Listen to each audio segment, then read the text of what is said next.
శ్రీమాత్రే నమః. సద్గురు జ్యోతిష్యాలయం వారి యొక్క విశ్వావసునామ సంవత్సర 2025 మార్చి 29 నుండి మొదలు పెడితే మళ్ళీ 2026 మార్చి 28 వరకు వచ్చే ఈ తెలుగు నూతన సంవత్సరంలో వచ్చినటువంటి సంవత్సర రాశి ఫలితాలని మనం ఇప్పుడు తెలుసుకోబోతున్నాం.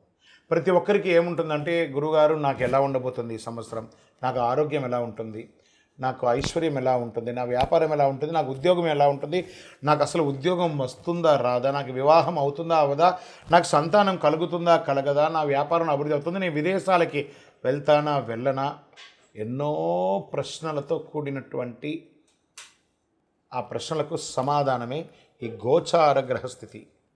ఇందులో మళ్ళీ చెప్తున్నాను, గోచార గ్రహస్థితి మీ యొక్క వ్యక్తిగత జాతకానికి ఒక 30 నుంచి 40% మాత్రమే వర్తిస్తుంది. మీరు పుట్టినటువంటి ఆ లగ్నం, మీ యొక్క టైం ప్రకారం ఒక లగ్నం ఉంటుంది, మీ నక్షత్రం ఉంటుంది, మీ పాదం ఉంటుంది, దాని ప్రకారంగానే సంపూర్ణ జాతకాన్ని తెలుసుకోవడం కుదురుతుంది. నేను చెప్పే ఈ గోచార ఫలితాన్ని కొంతవరకు తీసుకోండి. తర్వాత మీ యొక్క వ్యక్తిగత జాతకాన్ని మీ పరిసర ప్రాంతాల్లో ఉన్నటువంటి గురువుల్ని సంప్రదించండి. గురుగారు నాకు ఈ సంవత్సరం ఎలా ఉంది, నాకు జాతకం చెప్పండి, వారి దగ్గర అవసరమైతేనే తెలుసుకోండి. మళ్ళీ చెప్తున్నాను, ప్రతి దాంట్లోనూ ప్రతి ఎపిసోడ్లోనూ నేను చెప్తూ ఉంటాను, జాతకం పడుతున్న వర్షానికి ఒక గొడుగు మాత్రమే, కానీ జాతకం జీవితం కాదు. మీరు మిమ్మల్ని నమ్మండి, మీ ఇష్టదైవాన్ని నమ్మండి, మీ కులదైవాన్ని నమ్మండి, మీ జీవితం బాగా ఉంటుంది. మరి లేదు గురుగారు, మేము మీ దగ్గర తెలుసుకోవాలనుకుంటున్నామని చాలామందికి ఉంటుంది కదా. మా దగ్గర తెలుసుకోవాలనుకుంటే కింద కనబడుతున్న మా నంబర్కి మీ పేరు, date of birth, time of birth, place of birth WhatsApp చేయండి, కాల్ చేయకండి. అది చూసిన తర్వాత మా అడ్మిన్స్ మీకు రిప్లై ఇస్తారు. 2025 తెలుగు సంవత్సరాల విశ్వావసునామ సంవత్సరంలో ప్రతి ఒక్కరికి మన యొక్క ఆదాయ వ్యయాలు ఎలా ఉంటాయి, నా రాశికి ఎలా ఉంటుంది, నాకు రాజపూజ్య అవమానాలు ఎలా ఉన్నాయి, మా నక్షత్రంలో ఎన్ని రకాలైనటువంటి ఇబ్బందులు వస్తున్నాయి పోతున్నాయని చెప్పే ఒక రాజపూజ్య అవమానం ఆదాయ వ్యయాల గురించి మనం ఇప్పుడు తెలుసుకుంటాం. మీనరాశి వారికి పూర్వాభాద్ర 4వ పాదం, ఉత్తరాభాద్ర నక్షత్రం, రేవతి నక్షత్రం సంపూర్ణ వారికి ఆదాయం 5, వ్యయం 5, రాజపూజ్యం 3, అవమానం 1. మీనరాశి మిత్రులారా, పూర్వాభాద్ర నక్షత్రం 4వ పాదం, ఉత్తరాభాద్ర నక్షత్రం మరియు రేవతి నక్షత్రానికి చెందిన మీరు మీనరాశి వారిగా పరిగణించబడుతున్నారు. ఈ యొక్క విశ్వావసునామ సంవత్సరం శుభాశుభ ఫలితాలు ఎలా ఉన్నాయి? ఈ సంవత్సరం శని వ్యయ జన్మ అంటే ద్వితీయంలోకి వచ్చాడు. శని భగవానుడు జన్మ నుంచి ద్వితీయంలోకి వచ్చాడు. జాగ్రత్తగా ఉండాలి. సంచరిస్తున్న కాలం మిక్కిలి శ్రమకారకమైనటువంటి కాలం.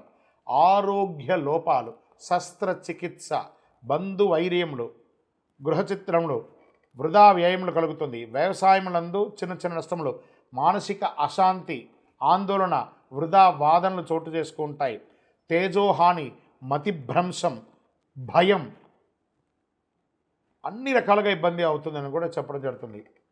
శని బలం ఎక్కువగా ఉండొచ్చు, అంత బాధ ఉండకపోవచ్చు. కార్తీక మార్గశిరంలో ఎందు మాత్రమే గురువు పంచమ రాశిలో సంచరించడం వలన శుభం. అందుచే కొంతవరకు పరిస్థితులు అనుకూలించడంతో పాటు పుత్రవృద్ధి, సుజన ప్రవృద్ధి, ప్రభు అనుకూలత, గురు భగవానుడు యోగిస్తున్నాడు. మిగిలిన సమయంలో తృతీయ చతుర్థ రాశుల్లో సంచరించడం వల్ల శ్రమ అధికంగా ఉంటుంది. ఉద్యోగ భంగం, వృధా వైర్యం ఇవన్నీ కూడా జరుగుతుంది. ప్రారంభమైన 2 మాసంలో జన్మరాహు సప్తకేతువు అయినందున భార్యపుత్రాది సుజన విరోధములు ఇవన్నీ కూడా జాగ్రత్త పడాలి. మీనరాశి మిత్రులకి ఈ సంవత్సరం చాలా చాలా చాలా చాలా చాలా జాగ్రత్తగా ఉండవలసినటువంటి సమయం. తప్పదు. ఆరోగ్య లోపం ఎత్తగానే మళ్ళీ చెప్పడం జరుగుతుంది. ఆరోగ్యం గురించి మల్టిపుల్గా చెప్పడం జరుగుతుంది. వైశాఖ బహుళ నుండి ద్వాదశ రాహువు షష్టమ కేతు అయినందున లాభం వస్తుంది, జయం ప్రోత్సాహం కలుగుతుంది. శ్రావణ భాద్రపద మాఘమాసంలో యందు కొన్ని పనులు నెరవేరుతాయి. దీన్ని నక్షత్ర ప్రకారంగా తీసుకుంటే ఇప్పటివరకు రాశి ప్రకారంగా వ్యాపారస్తులకి మిశ్రమం, ఉద్యోగస్తులకి మిశ్రమం, కళాకారులకి యోగం, printing and technology and media వాళ్ళకి చాలా అద్భుతం. అరే ఇక్కడ బాగాలేదంటే ఇక్కడ ఉంటుంది, అలా చెప్పడం జరుగుతుంది. సర్వీస్ సెక్టార్లో ఉన్న వాళ్ళకి ప్రెషర్స్, ఐటీ రంగం వారికి మిశ్రమం, వివాహాది శుభకార్యాలకి కాస్త చాలా కష్టం మీద గట్టెక్కుతారు. ఉద్యోగం లేని వారికి ఉద్యోగమే లేకపోతే ఏదో ఒక ఉద్యోగం వస్తుంది కదా, వచ్చిన ఉద్యోగాన్ని వదులుకోకండి, జాయిన్ అవ్వండి, అట్లీస్ట్ ఫ్రీ అవ్వండి మెంటల్గా. ఇది మీకు బాగుంటుంది. అన్నిటికంటే మీ యొక్క వ్యక్తిగతమైనటువంటి కాస్మెటిక్స్ అవన్నీ వాడుతుంటారు చూసారా, మీ శరీరానికి కావాల్సినవని, అవన్నీ జాగ్రత్తగా వాడండి. దానివల్ల రియాక్షన్ వచ్చి మీ స్కిన్ మీద ప్రాబ్లం పడే అవకాశాలు ఉన్నాయి. ఓవరాల్గా గమ్ గణపతి నమః నోరు కంట్రోల్గా పెట్టుకోండి, అన్నీ బాగుంటుంది. నక్షత్రపరంగా తీసుకుంటే పూర్వభాద్ర వారికి సంవత్సర ఆరంభం నుండి వైశాఖ పూర్వార్థం వరకు, తిరిగి భాద్రపద బహుళం నుండి మాఘ పూర్వార్థం వరకు జన్మ నక్షత్రంలో శని, సంవత్సర ఆరంభం నుండి కార్తీక బహుళం వరకు జన్మ నక్షత్రం నందు రాహు సంచరిస్తున్నాడు. ఉత్తరాభాద్ర వారికి వైశాఖ బహుళం నుండి భాద్రపద బహుళం వరకు జన్మ నక్షత్రం నందు శని సంచరిస్తున్నారు. రేవతి వారికి మార్గశిర శుక్లం నుండి సంవత్సరాంతం వరకు నైదన తార యందు కేతువు సంచరిస్తున్నారు. సంవత్సర ఆరంభం నుండి ఆషాఢ బహుళం వరకు కేతు మీద కలదు. ఈ సంవత్సరం మీరు శని గురువులకు శాంతులు చేసుకోవాలి, తప్పదు. మీ లక్కీ నంబర్ 8 మరియు 9 అనిగా చెప్పడం జరుగుతుంది. మీ వయస్సు ఎంత ఉందో అన్ని దీపాలను ప్రతి శనివారం అవకాశం ఉంటే ఒక 19 శనివారాలు మీ వయసుకు తగ్గట్టుగా అన్ని వయసులో నువ్వుల నూనెతో దీపం వెలిగించండి. మీ ఇష్టదైవ ప్రార్థన, కులదైవ ప్రార్థన చేయండి. బ్లూ కలర్ ఎక్కువ వాడండి, గ్రీన్ కలర్ ఎక్కువ వాడండి. అవసరం ఒక పేదవాళ్ళకి ఒక చెప్పులు దానం ఇవ్వండి. 9 అనే సంఖ్య. మంచినీళ్ళు ఏర్పాటు చేయండి, మజ్జిగ ఇవ్వండి, పానకం ఇవ్వండి. ఇవన్నీ కూడా చాలా మంచిది అన్నమాట ఈ యొక్క సమయంలో. మీనరాశి మిత్రులారా, మీరు బాగా ఉండాలని నేను మనస్ఫూర్తిగా కోరుకుంటున్నాను. ఏది ఉన్న ధైర్యం ఉంటుంది. భగవంతుడు కొంచెం ఇబ్బంది పెడతాడు కానీ వదిలేయడం మనల్ని. కాబట్టి జాగ్రత్తగా ఉండండి. ప్రతి దాంట్లోనూ అప్రమత్తంగా ఉండాలి. అందులోనూ ఆర్థికమైనటువంటి లావాదేవీలు వచ్చేటప్పుడు, సంతకాలు పెట్టేటప్పుడు, డాక్యుమెంట్ చేసేటప్పుడు, లేదా ఇవన్నీ జాగ్రత్తగా. కోర్టు కేసుల వ్యవహారాల్లో మిశ్రమ ఫలితాలు కనబడుతున్నాయి. కాబట్టి అన్ని రంగాల్లోనూ జాగ్రత్త జాగ్రత్త జాగ్రత్త. ఇవన్నీ తొలగడానికి ప్రార్థన చేస్తాం భగవంతుణ్ణి. మీరు కూడా ప్రార్థన చేయండి. అతి శక్తివంతమైనటువంటి ఈ కరుంగాళిమ్మాలను ధరించండి. ఆయురారోగ్య ఐశ్వర్య భోగభాగ్యాలను పొందండి. ద్వాదశ రాశుల్లో ఉన్నటువంటి మీరు ఆయురారోగ్య ఐశ్వర్య భోగభాగ్యాలతో ఉండాలని అఖిలాండ కోటి బ్రహ్మాండ నాయకుడు శ్రీ ధర్మశాస్త్ర అయ్యప్ప స్వామి వారిని సదా సర్వకాల సర్వావసరందు మీకోసం, మీ క్షేమం కోసం ప్రార్థన చేస్తున్నాం. మీరు తిరుపతికి వచ్చినప్పుడు మన అయ్యప్ప స్వామి వారి 18 అవతారముల దేవాలయం జీవకోన తిరుపతిలో ఉంటుంది. రైల్వే స్టేషన్ నుండి, బస్టాండ్ నుండి 3 కిలోమీటర్ల దూరంలో. ఒక్కసారి పుట్టినందుకు ఒక్కసారైనా అందులో అడుగుపెట్టండి. అందులో 27 నక్షత్రాలను కూడా ప్రతిష్ఠ చేయబోతున్నాం త్వరలో. మీరు వచ్చి దర్శనం చేసుకోండి. మీ యొక్క దోషాలన్నీ తొలగి ఆనందంగా ఉండండి. వందే మాతరం, వందే మాతరం, వందే మాతరం, శరణమయ్యప్ప. శ్రీమాత్రే నమః. అందరికీ కూడాను ఈ విశ్వావసు నామ సంవత్సర శుభాకాంక్షలు, ఉగాది శుభాకాంక్షలను కూడా చెప్పుకోవచ్చు. అసలు ఈ ఉగాది అంటే ఏంటి? యుగానికి ఆదిగా ఉన్నటువంటిది యుగాది అంటారు కదా. ఈ ఉగాది అంటే ఏంటి? ఈ ఉగాది యొక్క విశిష్టత ఏంటి? ఈరోజు ఏమేమి చేయాలి? ఉగాది పంచాంగ శ్రవణం ఎందుకు చేయాలి? ఉగాది పచ్చడి ఎందుకు చేయాలి? ఉగాది యొక్క విశిష్టత మొత్తం మనం ఇప్పుడు తెలుసుకోబోతున్నాం. ఈ ఉగాది అంటే ఎలా జరుపుకోవాలి అనే దాని ముందు చూసుకోండి. ఉగాది అంటే తెలుగింటికి ఒక అద్భుతమైనటువంటి అసలు సిసలైన తెలుగువారి యొక్క పండుగ అని చెప్పవచ్చు. తొలి పండుగ అన్నిటికంటే కూడా ఈ తొలి పండుగ ఉంటుంది. ఈ పేరు వినగానే ప్రకృతి అంతా కూడా పులకించిపోతుంది. చైత్రమాస శుద్ధ పాడ్యమి నాడు వస్తుంది. ఇది చక్కగా ప్రకృతి పరంగా చూస్తే కొత్త మార్పులు ఉగాది రోజు నుంచే ప్రారంభమవుతాయి. రాలిన ఆకులంతా కూడా చెట్లకంతా రాలిపోయి ఉంటుంది చూస్తారు, అవన్నీ కూడా చిగురించి కొత్త ఆకులుగా, లేత లేత ఆకులుగా ప్రతి దాంట్లోనూ కనబడుతుంది. కోయిల కొత్త సంవత్సరానికి రాగాన్ని ఇస్తున్నట్టుగా ఉంటుంది.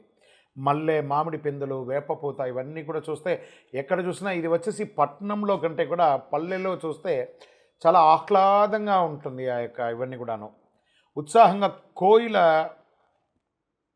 కుహుకారం చాలా అద్భుతంగా ఈ యొక్క నెలలో కూడా వినబడుతుంది అంటారు. పూల పరిమళాలు, మల్లెపూలు, రకరకాలైనటువంటి సుగంధభరితమైనటువంటి పూలంతా కూడా పుష్పించే సమయం ఈ యొక్క ఉగాది సమయంలో. ఈ ఉగాది అంటే తెలుగు సంవత్సరం మొదటి రోజు అని కూడా మనం అంటుంటాం. తెలుగు సంవత్సరం కూడా మొదలవుతుంది. ఇది ఆంధ్రప్రదేశ్, తెలంగాణ, కర్ణాటక మరియు మహారాష్ట్రలో ఉగాది వేడుకలు చాలా గొప్పగా జరుపుకుంటారు. తెలుగు రాష్ట్రాలతో పాటు మహారాష్ట్రలోనూ తెలుగు సంవత్సరాదిని చాలామంది జరుపుకుంటున్నారు. వారి వారి భాషల్లో ఈ ఉగాదిని పిలుచుకుంటారు. ఆంగ్ల సంవత్సరం జనవరి 1 నుండి డిసెంబర్ 31 వరకు ఎలా ఉంటుందో తెలుగు సంవత్సరం కూడా ఏడాది పేరుతో ప్రారంభమై చైత్రం నుండి పాల్గొన్న వరకు 12 నెలలుగా ఉంటాయన్నమాట. ఇది అప్పుడప్పుడు అధిక మాసాలు వస్తే 13 నెలలుగా కూడా ఈ యొక్క ఉగాది అనేది ఉంటుంది. అసలు ఉగాది ఎందుకు జరుపుకుంటాం, దాని వెనక ఉన్న పురాణ గాథలు ఏమైనా ఎవిడెన్స్ ఉన్నాయా, మనం ప్రమాణంతోనే చెప్తున్నామా? చైత్రమాస శుద్ధ పాడ్యమి రోజు ఉగాది జరుపుకుంటాము. అగస్య ఆది అనేది ఉగాది. ఉగ అనగా నక్షత్ర గమనం, జన్మ, ఆయుష్ అని అర్థం అన్నమాట. ఆది అనగా మొదలు, ఈ రెండింటిని కలిపి ఉగాది అయింది. ఈ రోజునే బ్రహ్మ సమస్త సృష్టిని ప్రారంభించాడని పురాణాలు చెప్తున్నాయి.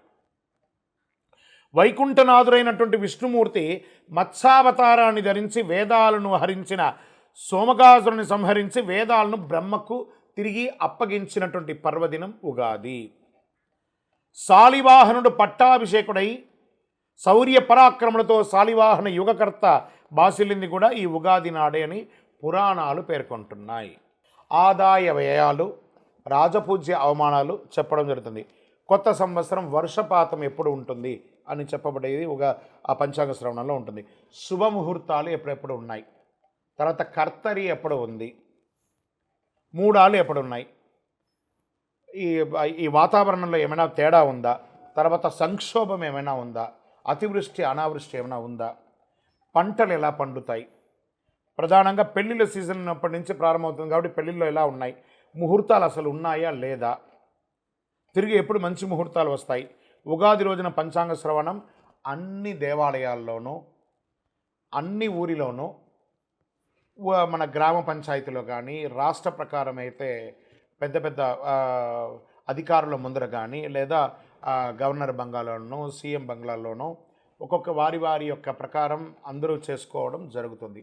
ఇది పల్లెలా వాడలా జరుపుకునే ఒక అద్భుతమైనటువంటి పండుగ కాబట్టి ఇది ఉగాది. ఈరోజు పంచాంగ శ్రవణం వినడం వల్ల సంవత్సరం మొత్తంలో తిథివార నక్షత్ర యమగండ దుర్ముహూర్త వర్జ్యాలు మనం తెలుసుకోకపోయినా ఈ ఒక్కరోజు తెలుసుకోవడం వల్ల ఈ సంవత్సరానికి కావలసినట్టు ఉంటుంది. ఈ పంచాంగ శ్రవణం వినడం వల్ల ఆయుక్షేమం అవుతుంది, దీర్ఘాయుష్ పొందుతారు, ఐశ్వర్యాన్ని పొందుతారు. ఏ విధమైనటువంటి ఆటంకాలున్నా మనకు కూడా అనిపిస్తుంది మనం ఏదైనా నిర్ణయించుకోవాలి, ఈ సంవత్సరం ఈ విశ్వావసునామ సంవత్సరంలో నేను ఏదైనా సాధించాలి అనే దానికి శ్రీకారం చుట్టే ఒక ప్రక్రియ ఉన్న రోజే ఉగాది. కాబట్టి ప్రేక్షక మిత్రులందరూ కూడా మా ఛానల్ ద్వారా చూస్తున్నటువంటి వారు ఇది మీకు నచ్చిందంటే సబ్స్క్రైబ్ చేయండి, లైక్ చేయండి, మీ మిత్రులకు అందరికీ కూడా షేర్ చేయండి. ఉగాది రోజు ఒక్కటి చేస్తే 1000 రెట్లుగా మీకు అనుగ్రహం కూడా వస్తుంది. ఇది మాత్రమే కాదు, మా యొక్క ఛానల్ అభివృద్ధి కోసమే కాదు, మీరు కూడా మంచి విషయాలను తెలుసుకున్నారు, ఒక ఆనందం అనిపిస్తేనే ఇతరులకు షేర్ చేయండి. ఉగాది పండుగ ఎలా జరుపుకోవాలి, ఇవన్నీ పంచాంగ శ్రవణం అని చెప్పేసి ఉగాది పండుగ ఎలా చేయాలి? ఉగాది రోజు సూర్యోదయం కంటే నిద్ర లేవాలి. ముందు చక్కగా తలకు నువ్వుల నూనె పెట్టి అభ్యంగన స్నానం, చక్కగా సూర్యుని ముందర నిలబడుకొని ఒకసారి సూర్య నమస్కారాలు చేసేసుకొని తల స్నానం చేయాలి. నలుగు పిండి పెట్టుకుంటే నలుగు పిండి పెట్టుకొని చేయండి. కొత్త బట్టలు ధరించండి, ఇష్టమైన దేవుడికి పూజించండి. ఇంటికి మామిడి ఆకులు, వేప ఆకులతో చక్కగా తోరణాలు కట్టండి, బంతిపూలతో, పూలసరాలతో కట్టండి, ఇష్టమైన దేవుని పూజించండి. ఉగాది పచ్చడి తాగండి. ఆహారం తినడానికంటే ముందు ఉగాది పచ్చడి తాగండి. ఉదయం లేదా సాయంత్రం వీలు చూసుకొని గుడికి వెళ్ళండి. ఉగాది రోజంతా ఆలయంలో పంచాంగ శ్రవణం రకరకాల సమయాల్లో చేస్తుంటారు కాబట్టి పోయి దేవాలయంలో వినడం చాలా మంచిది. ఇంకా మన మాధ్యమం ద్వారా కూడా, ఎందుకంటే అన్ని యొక్క టీవీ ఛానల్స్లోనూ మనం చెప్తున్నాం కాబట్టి మాధ్యమంలో వివిధ రకాలైన ఛానల్స్లో కూడా చెప్తుంటారు, మనం కూడా దాన్ని చెప్తుంటాం. దీన్ని కూడా మీరు చేసుకోవచ్చు. ఉగాది రోజు పంచాంగ శ్రవణం వింటే మంచిది, ఆయుష్కరమని పెద్దలు చెప్పారు. ఇది నిజమా కల్పితమా అనేది పక్కన పెడితే పంచాంగ శ్రవణం అనేది విశ్వాసంతో ముడిపడి ఉన్నది కాబట్టి పంచాంగ శ్రవణం వల్ల విశేష పుణ్యం లభిస్తుంది. మీ పెద్దవాళ్ళకి అందరికీ నమస్కారం చేయండి. పేద జల్లు వాళ్ళకి అందరికీ బట్టలు కొనియడము, లేదా మజ్జిగ, ఇప్పటి నుంచి వేసవి తాపడం అవుతుంది కాబట్టి చలివేంద్రాలు ఏర్పాటు చేయండి. చలివేంద్రాలు ఏర్పాటు చేసి మంచినీళ్ళు ఏర్పాటు చేయండి, మజ్జిగ ఏర్పాటు చేయండి. పేదవాళ్ళు ఎవరైనా ఉంటే వాళ్ళకి చక్కగా చెప్పులు కొనియండి, గొడుగు కొనియండి. ఇలాంటి సేవా కార్యక్రమాలన్నీ కూడా చేయొచ్చు ఈ ఉగాది రోజు. ఇది మనం చేయవలసినటువంటి పని. అన్నిటికంటే కూడా ప్రేమగా చిరునవ్వుతూ ఉండే, అద్భుతంగా చేసుకునే భక్ష భోజనాలతో కూడినటువంటి ఆహారాన్ని మన ఇంట్లో వండి ఇతరులకు కూడా పంచిపెడితే ఐశ్వర్యం కలుగుతుంది. నహి నహి బహుదానం అన్నదానం సమానం అన్నారు. ఉగాది రోజు వీలుంటే ఒక్కరికైనా భోజనం పెట్టండి. ఉగాది పచ్చడి. ఈ ఉగాది పచ్చడి ఎందుకు చేస్తారు, ఎలా చేస్తారు, దీనివల్ల జరిగే మంచి చెడు ఏంటి, ఎందుకు ఉగాది రోజు ఉగాది పచ్చడి చేస్తున్నాం? ఈ ఉగాది రోజు ప్రతి ఇంట కనిపించేది ఉగాది పచ్చడి. మనం ఒకవేళ ఎవరింటికి పోయినంటే ముందు పచ్చడి ఇచ్చేస్తారు. మనకు అప్పటికే చాలా తాగేసి ఉంటాం, ఒక రకంగా ఉంటుంది, అయినా తాగుతాం ఎవరింటికి పోయినా. ఈ పచ్చడి తయారు చేయడంలో అనేక అర్థాలు ఉన్నాయి. పచ్చడిలోనే జీవితాలు అన్ని పాళ్ళు కలిసి ఉంటాయని చెబుతారు. తీపి, చేదు, కారం, వగురు, ఇలా అన్ని రకాలుగా ఉగాది పచ్చడిని చేస్తారు. ఇందులో మొత్తం 6 రుచులు ఉంటాయని చెబుతారు. ఈ షడ్రుచులు అంటారు చూసారా, ఈ షడ్రుచులు మన శరీరంలో ఏమవుతుంది, ఈరోజు ఉగాది పచ్చడి చేయడం వల్ల మనం సంవత్సరం అంతా రకరకాలైనటువంటి ఆహారం తిని ఉంటాం చూసారా, అవన్నీ కూడా ఎక్కడో ఒక చోట స్టక్ అయ్యి ఉంటుంది. కొలెస్ట్రాల్ రూపంలో కానీ, లేదా బోన్లో కానీ, లేకపోతే రక్తంలో కానీ ఏదో రకంగా అది ఫిక్స్ అయి ఉంటుంది. ఈ షడ్రుచులతో కూడినటువంటి ఒక ఉగాది పచ్చడి తీసుకోవడం వల్ల ఇవన్నీ కూడా క్లెన్స్ అవుతుంది, క్లీన్ అయ్యి అన్నీ కూడాను వ్యర్థంగా బయటికి వెళ్ళిపోయి మనం ఆరోగ్యవంతులుగా ఉంటామట. ప్రతి నరం, ప్రతి నాడి, ప్రతి శరీరంలో ప్రతి కణము కూడా కదులుతుందట ఈ ఉగాది పచ్చడి చేయడం. నక్కసిక పర్యంతం మన బండి ఓవరాల్ ఆయిల్ అన్నట్టు. ఇప్పుడు ఎలా మన స్కూటరో కారో ఏదో ఒకటి కొంటే ఎలా ఓవర్ ఆయిల్ అవుతాం, అలాగే మన శరీరానికి ఉగాది పచ్చడి ఒక ఓవర్ ఆయిల్ చేసే ఒక అద్భుతమైనటువంటి సంజీవిని ఔషధం. అంత గొప్పదనమాట. ఇందులో తీపి కారం, పులుపు, వగరు, చేదు, కారం కలయికతో ఉగాది పచ్చడి తయారు చేస్తారు. మన జీవితంలో అన్ని రుచి చూడాలంటే ఈ ఉగాది పచ్చడి విశిష్టత. కష్టాలు, సుఖాలు, దుఃఖాలు, సంతోషాలు, ఇలా అన్ని జీవితంలో చూడాల్సిన వస్తుందని ఈ పచ్చడి ద్వారా మనం సంస్కృతి మనకు తెలియజేసే ఒక మహత్తరమైనటువంటి ఒక విషయం అన్నమాట ఇది. ఈ పచ్చడిలో కలిసే వేప పువ్వు చేదుకి గుర్తుగా, మామిడి ముక్కలు పులుపుకి గుర్తుగా, అరటిపండ్లు తీపికి గుర్తుగా ఇందులో జత చేస్తూ ఉంటాను. బెల్లాన్ని కూడా ఇందులో కలుపుతాం. వేసవి కాలంలో వేడి చేయకుండా పూర్తిగా తిన్నది జీర్ణం కావడానికి వీటిని ఉగాది పచ్చడిలో ఉపయోగిస్తారని పెద్దల కాలం నుంచి దీన్ని పాటిస్తూ మనం వస్తున్నాం. పచ్చడితోనే ఈ పచ్చడి తినడం ద్వారా జీవితం అంటే అర్థమయ్యేలా పూర్వీకులు ఈ తరం వారికి చెప్పే ఒక మిగిలినటువంటి మనకు ఒక అవశేషం అని కూడా చెప్పవచ్చు. ఈ జనరేషన్తో ఫాస్ట్ జనరేషన్ కదా, అలాంటిది ఒక మిగిలిందని ఒక అవశేషంగా చెప్పచ్చు. పచ్చడిలో మాదిరిగానే జీవితంలో షడ్రుచులు ఉంటాయి, వాటిని సంతోషంగా ఆస్వాదించాలని పెద్దలు ఉగాది నాడు నుండి మీరు ఉండాలని చెప్పారు. ఆరోగ్యకరమైనటువంటి ప్రయోజనాలు, అనేక ఔషధ గుణాలు ఉంది ఇందులో. శరీరంలో ఆరోగ్యాన్ని కాపాడుకోవడానికి ఈ రకమైనటువంటి రుచులు జీవితంలో అవసరమని కూడా చెప్పేలా ఉగాది పచ్చడి తయారు చేస్తారు. సుఖాలను ఎంత ఆనందంగా స్వీకరిస్తామో కష్టాలను కూడా అదే మాదిరిగా ఆనందంగా తీసుకుంటే జీవితంలో ముందుకు సాగి అద్భుతమైనటువంటి జీవితంలో ఈ విశ్వావసు నామ సంవత్సరంలో ఉగాది పచ్చడిలో ఉన్నటువంటి షడ్రుచులు ఉన్నట్టుగానే మీ జీవితంలో కూడా షడ్రుచులతో కూడినటువంటి జీవితంగా బతకాలని మనస్ఫూర్తిగా ప్రార్థిస్తున్నాం. విజయోస్తు.